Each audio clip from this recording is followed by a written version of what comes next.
Hey guys, welcome back to the channel. Today I'll be going over some of the best controller settings to help you start off on the right track. Just a heads up though, I'll be cherry picking some of the really important settings only, such as sensitivity, keybinds, FOV, and I'll try my best to explain some of the more complex settings too.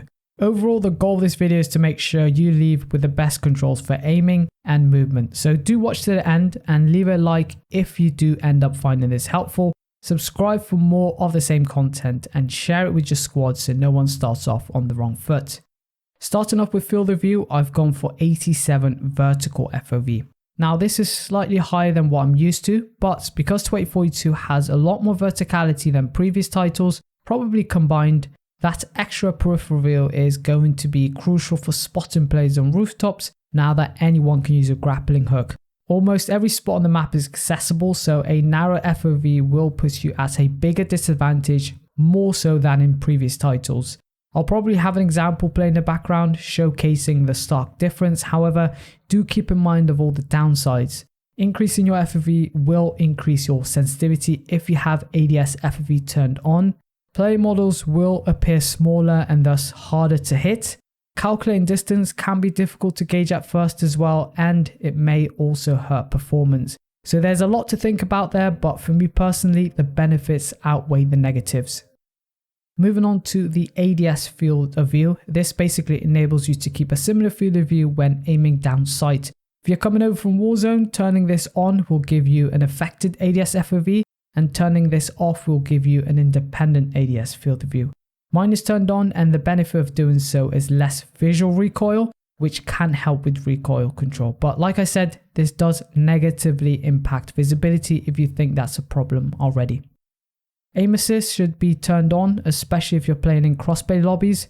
Compared to other FPS games, Battlefield still has one of the weakest aim assist on the market, so there's no shame in turning this on, otherwise you'll be putting yourself at a huge disadvantage. That said, you can get away with turning off zoom snap, but I wouldn't really recommend new or inexperienced players to do the same, especially if this is your first FPS game. Also, if you thought the beta was lacking aim assist or needed a bit more aim assist, then you probably want to turn this on as it will help you with your aim. Camera shake, motion blur, chromatic aberration, film grain, vignette, and lens distortion, all of that should be turned off unless you're taking a screenshot or making a cinematic video, I guess. Onto controller layout, bumper jumper is the name of the layout I prefer to use, and I highly recommend anyone with a standard controller to do the same. This will basically enable you to jump, slide, and aim all at the same time without having to move your thumbs off the stick. I did swap around a few other buttons on my controller, but they're more personal preference, but I will have them up on the screen.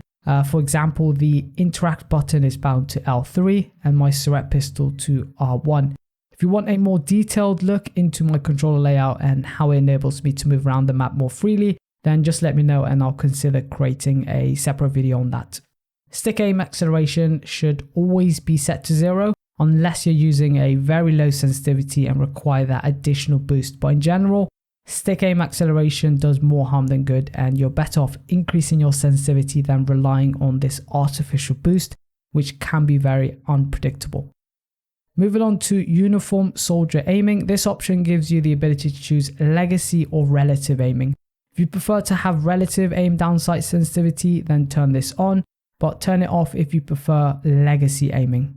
I've kept mine turned on, but if you're looking to replicate your Warzone settings where your rotation speed is reduced based on your new FOV, then you'll definitely want to turn this off.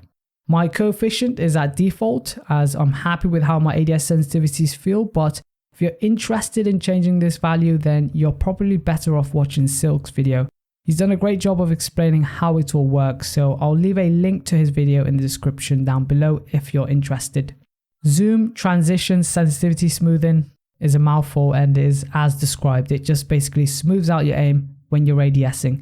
Uniform soldier aiming does this automatically for you, but if you don't use USA and feel the transition from hipfire to ADS feels a bit too jarring, then you probably want to turn this on. Moving on to the controller tab, my left stick dead zone is set to 5. In general, the lower the dead zone, the sooner your input registers and the more responsive your stick will feel.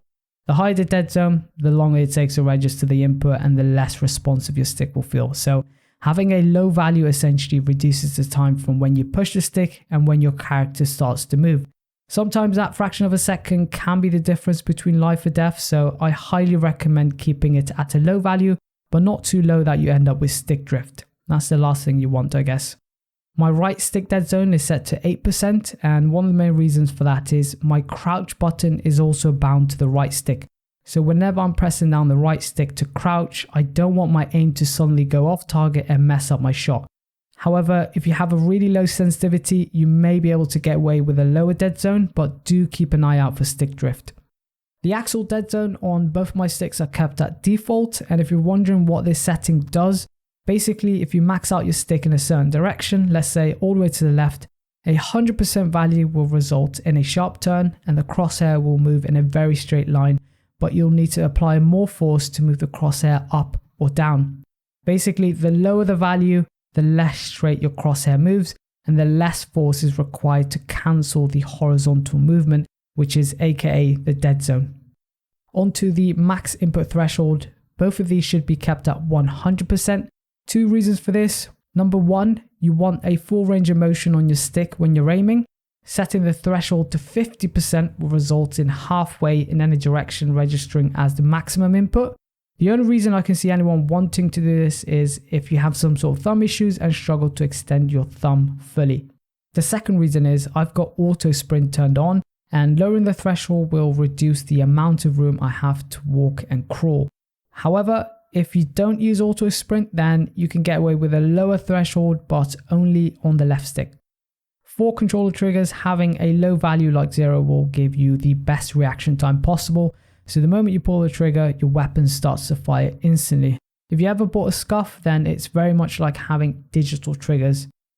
Soldier stick aim sensitivity is your hipfire sensitivity, and I've got this set to maximum. A fast sensitivity gives you the ability to react faster to gunfights, whereas a lower sensitivity will limit your reaction time. For example, on a low sense, it may take you 1 second to turn 180 degrees, whereas on a high sensitivity, it may take as little as 300 milliseconds to turn 180 degrees. So you're more likely to turn a gunfight around when an enemy has a flank on you. And keep in mind, with 128 players on the battlefield, you're often going to find yourself in those similar situations. So a high sensitivity is better, but it's less accessible. So if you don't play a lot, then you want to keep this a bit lower. But if you constantly play at least 2 or 3 times a week, then yeah, you can get away with a higher sensitivity. The soldier zoom sensitivity is your aim down sight sensitivity, and if you've been following me, you know that I used to have this on max, but I'm now using about 1/3 of my previous speed. I just found that a high sensitivity requires a lot of playtime to maintain a decent accuracy, and if you take a break like I did, it's very hard to pick back up where you left off and keep that same accuracy. Slow sensitivity is just way more accessible and also gives me better control over my aim. That said, my current sensitivity is similar to having a max sensitivity on Warzone, so it's not that slow and just puts into perspective how fast my previous sensitivity was. Moving on, my sprint keybind is bound to left stick up instead of L3, and that basically enables me to auto sprint. So if you're used to having auto sprint turned on in other games like Apex and Warzone, then you'll definitely want to do the same. I found the biggest benefit of auto sprinting is that you won't have to constantly press L3 to initiate a sprint, and this reduces thumb soreness, prolongs the lifespan of your sticks I guess, and frees up the L3 button, which you can then bind to a different action. However, do keep in mind the downsides though of enabling auto sprint. There's a sprint to fire delay in Battlefield 5 I believe, and it does take a steady hand to walk and crawl like I've mentioned previously. ADS walking is a great alternative, so it all comes down to your playstyle. If you're a tactical player that rarely runs around, then you may not want to have auto sprint turned on. Automatic traversal sprint is turned on for me, and when you combine this with auto sprint, you essentially get auto attack sprint from Warzone. Again, it's a great way to move around the map and eliminates the 2 extra button presses, which can turn out to be vital in some circumstances. For my zoom keybind, I've set this to L2, and this basically makes sniping feel less clunky and essentially holds your breath at the same time of scoping in. However, it does come with a hefty downside, and that's having to scope out to take a breather. Nothing to worry about if you're an aggressive sniper, but passive snipers who tend to scope in for long periods of time may find it a bit too intrusive. So Depending on your playstyle, you may or may not want to do this. On to the more complex setting, which is the vertical aim ratio. Vertical aim ratio refers to the hipfire sensitivity, and the vertical zoom ratio refers to the aim down sight sensitivity. In very simple terms, if you want your up and down sensitivity to match your left and right sensitivity, a 100% aim ratio will accomplish that. Setting both to 50% will result in your up and down sensitivity being 50% slower than your left and right sensitivity.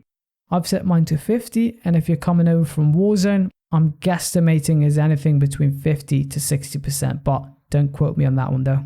And I think those are all the important settings you need to improve your aim and movement. If you have any questions, drop a comment down below and I'll try and respond to as many as I can. Leave a rating on the video and feel free to share it with your squad. Subscribe for more of the same content, and I'll see you later. Take care.